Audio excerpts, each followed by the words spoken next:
Professor, para a gente começar o nosso bate-papo, então, queria que você explicasse o que é essa tal Agenda 2030 que surgiu lá em 2015, numa reunião da ONU, e de que maneira o cumprimento dos objetivos que ela determinou também significarão o cumprimento dos direitos humanos. Claro. Bom, a gente, na verdade, tem um processo histórico, né, bastante importante que a gente precisa relembrar brevemente, que vem justamente do fortalecimento da agenda de sustentabilidade global, remonta aos anos 70, né, a primeira reunião em Estocolmo, que ganha uma caracterização muito importante para o Brasil na Rio 92, e depois na Rio +20 em 2012. Então essa trajetória histórica está muito atrelada à agenda de sustentabilidade global, e a partir de então é que se lança então uma nova perspectiva, uma nova possibilidade de você pensar o desenvolvimento de fato sustentável, mas a partir de 3 elementos, né? Obviamente a dimensão ambiental, mas também a dimensão econômica e a dimensão social.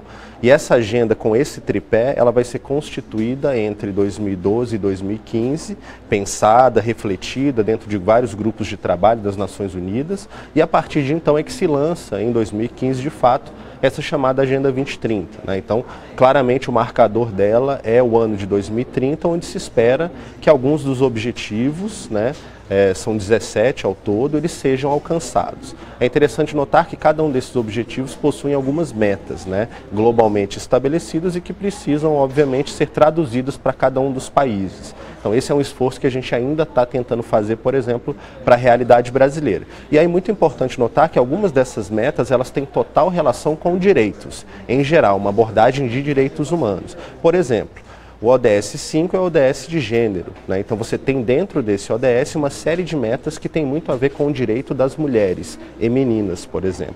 Você tem o ODS 6, que é o ODS da água, que tem a ver com o direito de acesso, por exemplo, à água. Você tem o ODS 2, que é o combate à fome, por exemplo. Tem relação com o direito a acesso à alimentação nutritiva, etc. Então, a agenda em si, ela foi muito desenhada em termos de direitos humanos. Então, acho que vejo aí um grande potencial, inclusive na agenda, né, para que a gente possa avançar numa agenda maior, né, mais global, em relação aos direitos humanos. O Brasil, diante de todas as particularidades que ele tem, os desafios que ele tem, como que ele tem atuado, na sua visão até agora, para o cumprimento dessa agenda? Bom, pensando, né, analiticamente, a gente tem aí por enquanto, duas grandes fases, né? É óbvio que, como a agenda vai rodar ainda até 2030, então a gente vai ver provavelmente algumas mudanças. Mas até agora a gente consegue perceber 2 grandes fases.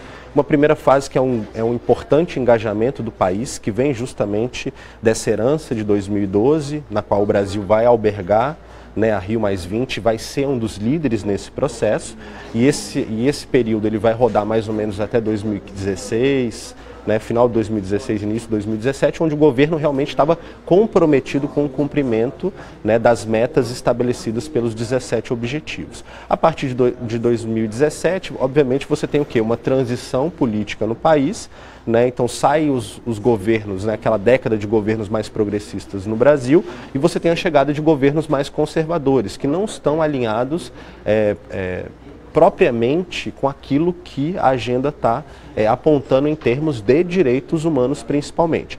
Né, o novo governo, né, as novas administrações, principalmente o presidente Temer, o presidente Bolsonaro, tem outras preocupações mais econômicas, por exemplo. Né? Então a gente vê hoje que se destaca para o Brasil, né, alguns dos temas mais econômicos dentro da Agenda 2030 e menos dos temas, por exemplo, de direitos. Então houve uma transformação na ênfase que o governo brasileiro tem dado em relação à agenda. Uma outra coisa que é importante a gente pontuar nessa nova fase é o fato de que a gente acabou perdendo, por exemplo, uma importante instância de governança da implementação da agenda no Brasil, que era a Comissão Nacional dos ODS. A CNODES foi criada e depois ela foi, na verdade, extinta por decreto presidencial. Então isso, na verdade, torna hoje muito mais difícil a própria implementação da agenda no Brasil. Isso ocorreu, obviamente, nesse governo atual.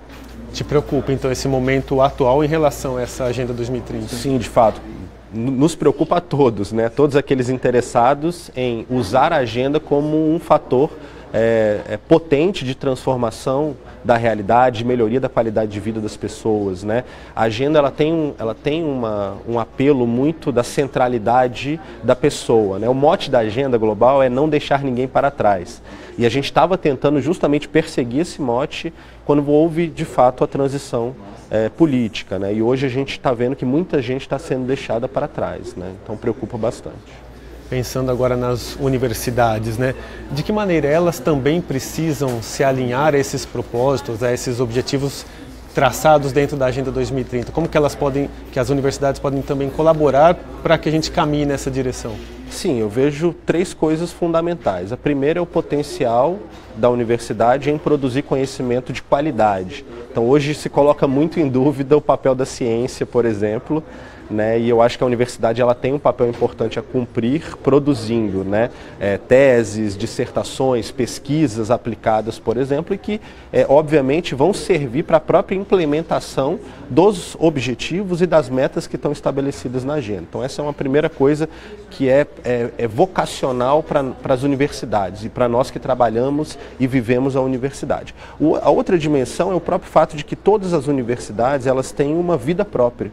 Né? Independente da dimensão, né? São pequenas ou grandes cidades. Se você pegar as universidades brasileiras, né? Estabelecidas em rincões, às vezes, áreas fronteiristas ou centros urbanos.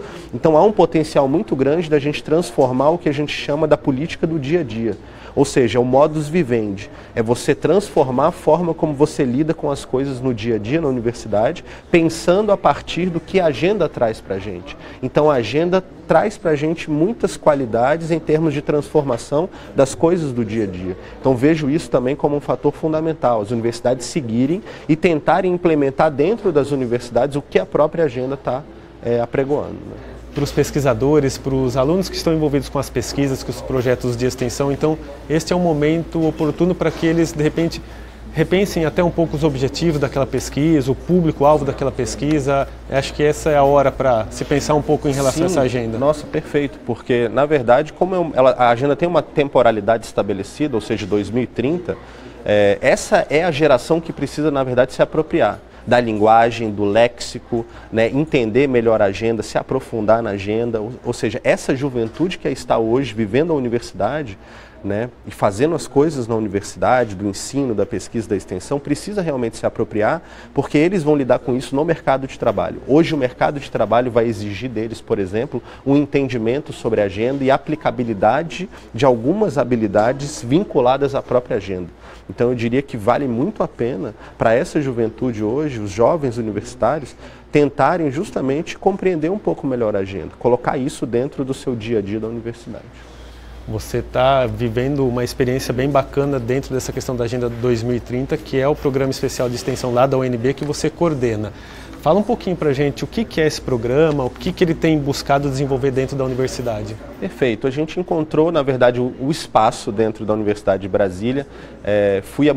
Fomos, né, todo um grupo de professores acolhidos pela nossa decana, a professora Algamir, que é a nossa decana de extensão. Ela viu realmente o potencial que a agenda tem, inclusive para poder movimentar a própria extensão universitária, né? Então a gente acabou construindo em conjunto, eu juntamente com vários colegas de diferentes áreas da Universidade de Brasília, a gente começou como um GT, um grupo de trabalho, né, que evoluiu justamente para a consecução desse programa especial de extensão.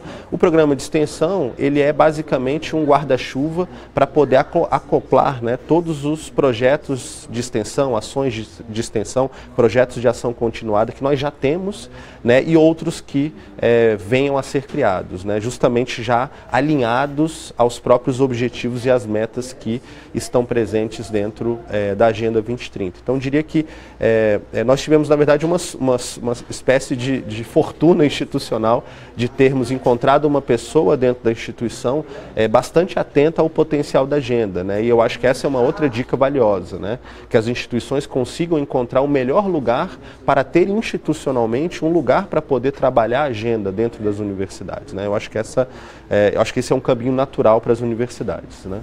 Tá certo. Professor Thiago Guerri, mais uma vez, agradeço sua presença aqui com a gente no Nesp Notícias. Obrigado, gente. Muito obrigado. A gente volta com vocês aí no estúdio, Leire e Zeca.